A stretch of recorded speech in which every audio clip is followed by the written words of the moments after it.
और विशेष तौर पर बिहार में भारतीय जनता पार्टी के प्रदेश अध्यक्ष संजय जायसवाल जी को भी बधाई देता हूं कि आपने बहुत ही अच्छा काम किया है। लेकिन मैंने कल उनका प्रेस कॉन्फ्रेंस सुना, उन्होंने बहुत ही जो बात उनको नहीं बोलना था उन्होंने बोला, बहुत झूठ बोला, जबकि वो न 3 में थे न 13 में थे। जब मेरी क्या डील हुआ, ये डील सिर्फ 2 लोगों को पता है, एक सनफ मल्ला को पता है और एक देश के गृह मंत्री श्री अमित शाह जी को भी पता है कि बंद कमरे में क्या डील हुआ। यहां तक कमरे के बाहर भी रहने का सौभाग्य संजय जायसवाल जी को प्राप्त नहीं हुआ था कि वो कमरे के बाहर भी खड़ा होकर कान लगा के सुने, और बिहार में किसी भी नेता को ये सौभाग्य प्राप्त नहीं हुआ। हाँ, कुछ जानकारी नित्यानंद राय जी को या हमारे मंगल पांडे जी को थे कि किस तरीके से दिल्ली में क्या बात हो रहा है, ये जानकारी उनको थे। तो इसलिए वो क्या डील हुआ, इतना झूठ फैलाने का आवश्यकता उनको नहीं था। उन्होंने तो विनर बन गया, 3 विधायक को लेकर बिहार का सबसे बड़ा पार्टी बन ही गया, तो उनको झूठ बोलने की क्या आवश्यकता है। तो इसके लिए मैं भारतीय जनता पार्टी को भी शुभकामना देता हूं, हमारे विधायक जो गए हैं उनको भी शुभकामना देता हूं। और मैं आपको बता दूं कि मैं 18 साल की उम्र से मैं संघर्ष कर रहा हूं। अपनी जिंदगी को बेहतर बनाने के लिए मैं मेहनत कर रहा था, मजदूरी कर रहा था। एक दिन में 30 रुपया मैं कमाता था, महीने का 900 रुपया महीने का मैं कमाता था। और ये हम अपनी जिंदगी में संघर्ष करके मुंबई जैसे शहर में, जहाँ पे रहने के लिए घर नहीं था, जहाँ पे अपने आप को फ्रेश होने के लिए जगह नहीं था, पब्लिक शौचालय में जाना पड़ता था, ऐसी जिंदगी मैंने जिया है। फुटपाथ पे मैंने खाना खाया है, फुटपाथ पे अपनी जिंदगी को बिताया है। और वहीं से हमने संघर्ष करके मुंबई जैसे शहर में भी अपने एक अच्छा मुकाम मैंने बनाया। और उसके बाद बिहार में मैं आया, अपने लोगों का हक अधिकार के लिए मैंने देखा कि हजारों समस्या है, जहां हजारों समस्या, वहीं पे मेरा भी जन्म हुआ था। लेकिन मैंने सोचा कि हमारे अपने लोगों के लिए बेहतर कुछ करे, और मैंने मुंबई के ऐशोआराम की जिंदगी को छोड़कर बिहार में आया। आपने देखा कि कितना मैंने संघर्ष किया, कितनी मैंने लड़ाई लड़ा, लाठी डंडा खाया, 7 दिन तक अनशन पे बैठा। जितना मुझे मेहनत करना था मैंने किया, और मेहनत करने के बाद 2020 में अच्छी तरीके से एक मुकाम मिला।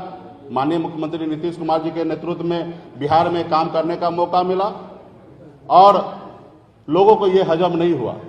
तो उन देखे कि ये व्यक्ति संघर्ष के दम पर जब हमें 11 सीट देने पर मजबूर कर सकता है, तो ये लड़का आने वाले समय में बहुत मेहनत करेगा, और शायद 11 सीट पे इनकी समझौता नहीं होगा, शायद 100 पे समझौता हो। तो उन्होंने ये देखा कि इसको कैसे रोका जाए, तो उन्होंने रोकने का काम किया है। और हम तो कुछ भी हाथ में नहीं था, जीरो में था। संघर्ष करना मैंने सीखा, और संघर्ष के बदौलत मैं यहाँ पे आया हूँ। क्या मैं अपने समाज के लिए आरक्षण मांग रहा हूँ, मैं गुनाह कर रहा हूँ? क्या मैं अति पिछड़ा समाज को हक अधिकार दिलाना चाहता हूँ? जितने उनकी संख्या है उतने मैं उनको आरक्षण दिलाना चाहता हूँ, मैं क्या गुनाह कर रहा हूँ? क्या मैं कर्पूरी ठाकुर जी का सपना पूरा करना चाहता हूँ, क्या मैं गुनाह कर रहा हूँ? क्या मैं चाह रहा हूँ कि देश में जातिगत जनगणना हो, उसके लिए मैं क्या गुनाह कर रहा हूँ? तो मैं हर चीज में मुखर के अपनी बात को रखता था, मैं अपने काम को कर रहा था। लेकिन लोगों को लगा कि ये बड़ा हीरो हो जाएगा, काम करेंगे।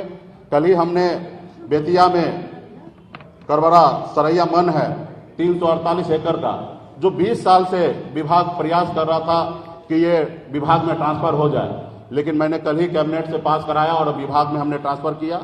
वो मन में झील में कम से कम 10,000 परिवार का घर गुजर बसर हो सकता है, खास करके मछुआरा भाई का। तो मैं उनके लिए काम कर रहा हूँ। आज बिहार में 32,000 तालाब है, जिसमें से 15,000 तालाब से अधिक तालाब पे कब्जा हो चुका है, अतिक्रमण हो चुका है। मैं उसके लिए प्रयास हूँ, अलग से टीम बना के उसको मैं चाहता हूँ कि अतिक्रमण मुक्त कराऊं। तो लोगों को लगता है कि ये काम करने के बाद कहीं ना कहीं इस समुदाय में हीरो बन जाएंगे। तो इसलिए लोगों ने रोकने का काम किया है, और मैं मजबूती से आगे बढ़ रहा हूँ। मेरी जिंदगी में तो बचपन से ही संघर्ष है।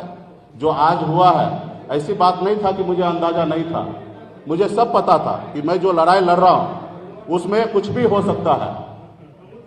कुछ लोग चाहते हैं कि मैं ऐसा आदमी बना कर रखूं कि जिनको मैं बोलूं कि उठो तो उठेंगे, बोलूंगा बैठो तो बैठेंगे। तो ये पहले हुआ करता था। किसी कालखंड में समाज में कुछ ऐसे नेता था जिनको अपने आप पे भरोसा नहीं था, इसलिए वो ऐसे करते थे कि किसी के कहने पे सुनने पर उठते थे और बैठते थे।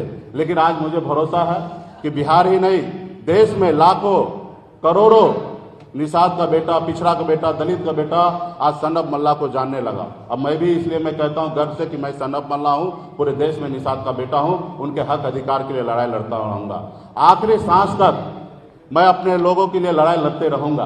आप सबको पता है कि अगर मैं उनकी बात मान लेता तो शायद ये नहीं होता। आज हमने बोचहा में चुनाव लड़ने का निर्णय लिया। आप सबको पता है कि गठबंधन में वो सीट हमारा था। जब सीट अगर हमारे स्वर्गीय विधायक जी का निधन हुआ तो निश्चित तौर पर वो सीट खाली हुआ और उससे पहला अधिकार वीआईपी का होना था, लेकिन उन्होंने नहीं किया। उन्होंने अपने मन से अपने प्रत्याशी का नाम का घोषणा कर दिया और आपने देखा कि 4 महीना उनके पार्टी के लोग किस तरीके से बेइज्जत करते रहे, उनके सांसद किस तरीके से अभद्र बात करते रहे। मैं सुनते रहा क्योंकि मुझे वहां पे चुनाव लड़ना था। आज हमें लोग टारगेट कर रहे हैं कि आप उत्तर प्रदेश में चुनाव लड़े, देश के प्रधानमंत्री जी को लेके विरोध किए। तो भैया आप बताइए, मेरा जो हक अधिकार है वो मैं किससे मांगूंगा? मैं अमेरिका में जाके मांगू या मैं राहुल गांधी जी से मांगू? देश के प्रधानमंत्री नरेंद्र मोदी जी हैं, उनको लगता कि वो प्रधानमंत्री जी उनके हैं, लेकिन उनको ये नहीं पता है कि देश के प्रधानमंत्री जी पूरे 140 करोड़ देश के जनता का प्रधानमंत्री है और हमारे भी प्रधानमंत्री हैं। और हम अपने प्रधानमंत्री से अगर जो हमने सोचा था, जो हमारे समाज का हक अधिकार है, वो हम उनसे नहीं मांगे तो किनसे मांगे? आज बंगाल में निषाद को आरक्षण मिल रहा है, दिल्ली में आरक्षण मिल रहा है, लेकिन बिहार में या उत्तर प्रदेश झारखंड में नहीं मिल रहा है। तो ये सवाल मैं किनसे करूंगा? आज उनसे मैं मांगने का काम किया तो उनको लगता है कि ये गलत किया। आज उत्तर प्रदेश में तो जेडीयू भी चुनाव लड़े, लेकिन उनके सामने में तो आपने कुछ नहीं बात रखा।